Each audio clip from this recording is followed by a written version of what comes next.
Hey, so it's like the end of June. Players are reporting back in a couple days. It's been the worst month ever. We can't find a goalkeeper, and the goalkeepers from last year, the clubs don't want to loan them back out to us. There's like no goalkeepers in England. They're all gone. The only ones I can find are like 50,000 a week. So it looks like we're going to play with like a League Two goalkeeper. That's the one guy left who hates me because I haven't played him for the last 3 years. Can't find a left back. I sold our only left back. Right move, that was. It's been like the worst offseason ever. I can't imagine what possibly could go worse than what's already. Chairman Andy. Hey, what's up? No luck on no goalkeepers. Nope. No left backs either. Keep working on it. Yeah, I know. Yeah, I'm going to keep working on it. What's up? You want to adjust great idea. I think we should adjust the expectations because we're not going to be as good as last year. No way. What? You want to raise the expectations? Mid-table. We have the lowest wage budget in the league by like a factor of 2. Just reminding you. This is like, can we talk about the non-negotiable?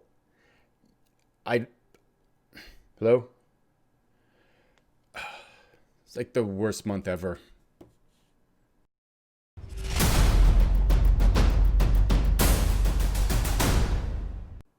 Hello, everybody. Welcome to Season 7, Episode 0, the part where we kick off the season with hope and optimism and cheer, because this might be like our last season. I have a bad feeling about this new chairman. I think he's fairly demanding, and I don't think his pockets are nearly as deep as we initially assumed. Mid-table finish, he just changed all the expectations on us. If we go right here... EFL Championship mid-table. And thanks to all my wonderful off-season moves here, if we look at club info, this is just crazy stuff. I mean, it's nuts. Okay, so let's go take a look at tables. So last year when we ended up at the season, by the time we had made all our seasons, the media prediction had us like, I think 17th or 18th. We had moved up from like 23rd. Thanks to all my off-season moves, basically selling everybody and not being able to find anybody else to replace them. Yay. We are predicted to be 22nd, but our chairman wants us to finish 12th, 13th mid-table. That's like a big stretch. We don't have a goalkeeper. I can't find a goalkeeper. But anyway, to sum up the offseason, that pretty much what we've done since the end of the league has been to sell all our players. And then I thought, well, we can get this money and we can get players to replace them that are younger and better. That works really well, except for the fact that every time we try to buy a player or get a player, they're going to cost us like 5 to 10 times more than the players we had before. So like trying to get a left back, it's like impossible. I can't find them anywhere. And if they want someone wants them, it's like, oh, they want 15,000 pounds a week to come play for us. And they're like half as good as the guy we had before who was playing 3,000 for 3,000 pounds a week. So this was a good lesson for me that don't give up a player you have in a position until you find his replacement. So I've learned that. You might want to write that down because you probably actually everybody already knows that. I'm like the only person that doesn't know that. So, but to kind of sum up again, here are our transfers going out. Over here, there's 5 of them, including our best left back for 1.5 million. Altogether, we got 2.3 million. And so far, at the end of July, here's what we got back in. He's a right winger. He's not really good. He's not going to factor this year at all. I just got him because he was a free agent, 500 pounds a week, and we're going to loan him out. He's kind of an option for the future, if anything at all. So nobody to replace those 5 players. And then we had like 4 more players leave at the end of the year because their contracts ran out and they weren't worth keeping kind of thing. So we've lost, I think, like 8 players and I've yet to replace them with 1.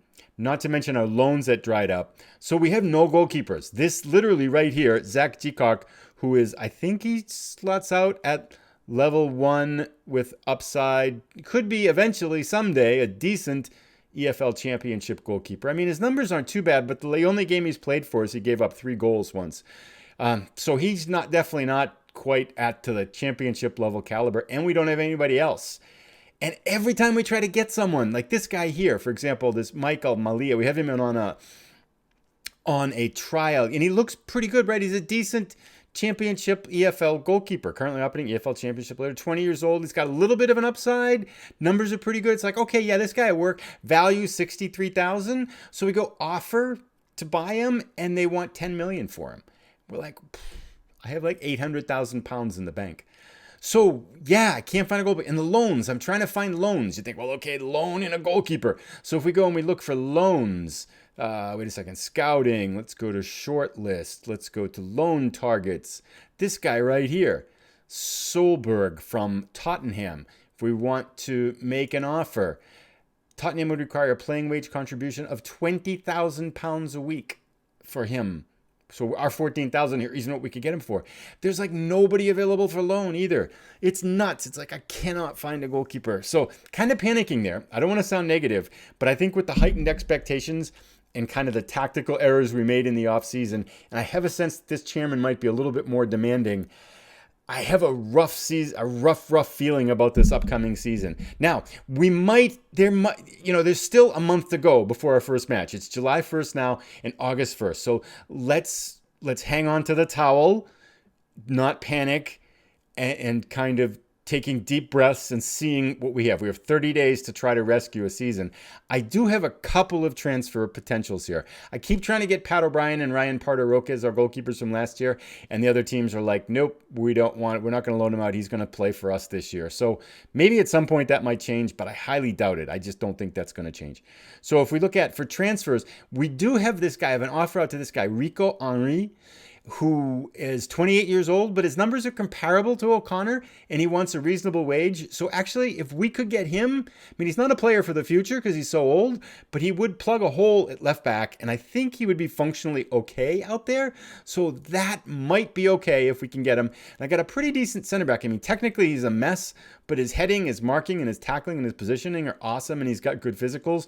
And so I think he could okay is kind of filling in one of the center backs that we've kind of lost. So that's there. I do have some potential guys to come in on left back at loan, but the problem is we've kind of packed out all our loans. We can only play 5 in a match, and right now we'd probably have to play like 8 loanees in a match. I did find a couple of really cool strikers. This guy's a wonder kid who's only going to cost us £625 a week. If we can bring him on loan, that would be nice. That would give us an abundance of strikers, as we did get. Yes, in good news, to jump away for a second, we did get Morgan Jeffs back for this year. Leeds United figured out their whole transfer problem, and we got him back for £2,000 a week. So our striker situation's looking pretty good. Although we don't have a striker of our own, our striker situation's looking pretty good. And this guy here, Malthus Sumner, looks pretty good. Finishing a 16, technique of 17, flair of 13 to 16, acceleration 16, £2,600 a week. So if we get him in, we might let go like Lakatos or something like that, because we would have an abundance of really good strikers, way too many strikers, and maybe we can conceivably put someone out on the wing too. So our offense might be okay. We've kept all our right wingers. We still need some central midfielders and stuff like that. But yeah, it's been a rough offseason. We really need to sort out our goalkeeper situation, our left back situation. We need more central midfielders. We need left wingers. I feel like we need like 10 players. I mean, we lost 10 players. We basically have a first team and kind of nothing behind it except for strikers, where we have a lot of strikers. So if you have ideas, I'm all ears. Let me know. I've been trying a lot of stuff, switching guys around and switching positions around. I have a center back training as a left back, so that might work. So I'm not giving up. Of course, we're going to fight. But this has been, I think, the most challenging offseason we've had so far, especially with just the apparent kind of dearth of goalkeepers available here. We do have like 30 offers on trials now that contracts have expired, and we can get some guys in on free transfers. So we'll see if there might be something out there that might work. But the other last thing to fill us in on is Ronen Philippe, who was, if you recall, he was the guy we had offered a £11,000 per week contract to. So let's see if we can find him here searching around. And actually, it might be in a short list. Summer transfer targets. If we sort by ability, I lost them already. Where did he go? Potential. He's not there. Let's go to player search. Edit search. Striker. Contract status expired. This should show up here. Wait a second. What did I do with them? Loan. Right. Transfer. Here we go. This guy here, Ronen Philippe, the guy who was Mr. Injury with the scrollable injury thing. So I decided to not take him because I thought maybe we could get him cheaper. if he wanted £11,000 per week. By far most expensive player with an injury list like that is just kind of crazy, I thought. For someone that's only 21 years old, I mean, that's a lot of injuries for only a couple years. Look at that. Oh my God, it's crazy. So I thought it was crazy, but now the guy wants £22,000 per week and there's like 16 teams chasing him. So I'm kind of regretting that we didn't sign him because we might have even been in a worst case been able to sell him on. So I'm not really feeling like I've done a really good job in this offseason, but we'll keep plugging away. So that's pretty much it. It's kind of a rambling. I wish I had like more optimistic news for the offseason, but I'm hopeful we can sort things out in the next month. We will be back at the beginning of August. We play Wigan, who has just been promoted. They are up and promoted here. Their wage budget actually is about the same as ours. So we'll see what happens. Their media prediction is 23rd. So we'll see. Maybe we can get a win in that first game. We'll definitely be back for that one. Got a packed first month, so we got to find some depth to the team between now and then. But I'm not sure really that there's other things that we really want to talk about. We've got the whole staff back in. I tried to bring in some scouts that have knowledge of players in different countries. So we've added some scouts to try to broaden the players that we're looking at.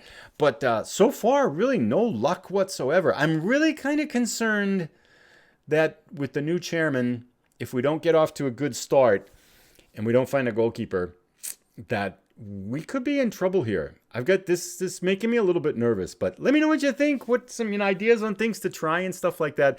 Kind of just a short episode here that we're working hard, but seem to be destroying more things than we're fixing. So we'll be back in a month. At the beginning of August for our first match against Wigan. Hopefully we'll have a goalkeeper by then and maybe a left back. And maybe a little bit more depth to the team, but I'll keep trying here. A lot of things tend to shake first, shake free about July 1st. I'm just not seeing a ton of good options out there. It seems like just everything is so expensive. It's honest, it's crazy. The player they'll say is worth $200,000. I'll offer $100,000, and they come back and say, no, we want $6 million for him. And it's like every time we ask for a player, that's the response we get. So I'm really having trouble spending some of that money and buying players that we got. So I'm kind of resorting to free players, but I don't really see anything out there that's a good use of our funds yet. So we'll keep plugging away, though.